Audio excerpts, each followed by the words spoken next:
একদা রাতের শেষ প্রহরে তাউস রাহিমাহুল্লাহ এক ব্যক্তিকে তলব করলেন। লোকজন জানালেন সে ঘুমিয়ে আছে। তখন তাউস রাহিমাহুল্লাহ বললেন, রাতের শেষ প্রহরে কেউ ঘুমিয়ে থাকতে পারে তা আমার ধারণাও ছিল না। এখন একবার চিন্তা করেন তো, তাউস রাহিমাহুল্লাহ যদি আমাদেরকে দেখতেন যে আমরা নিজেদেরকে গর্বের সহিত মুসলিম দাবি করি, অথচ আমরা সলাত আদায় করি না।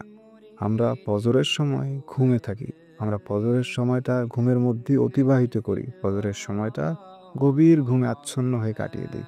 তাহলে তাউস রাহিমাহুল্লাহ আমাদেরকে উদ্দেশ্য করে কি বলতো? হয়তোবা তিনি বলতেন, আরে ভাই, তুমি কিভাবে নিজেকে মুসলিম দাবি করো? তুমিও মুসলিম? লা হাওলা ওয়ালা কুওয়াতা ইল্লা বিল্লাহ। এজন্যই হয়তোবা হাসান বসরি রাহিমাহুল্লাহ বলেছিলেন যে তোমরা যদি সাহাবীদেরকে দেখতে তাহলে পাগল বলতে, আর সাহাবীরা যদি তোমাদেরকে দেখতো তাহলে মুসলিমই মনে করতো না।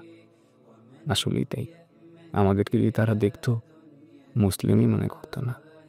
আল্লাহ আমাদেরকে ক্ষমা করুক।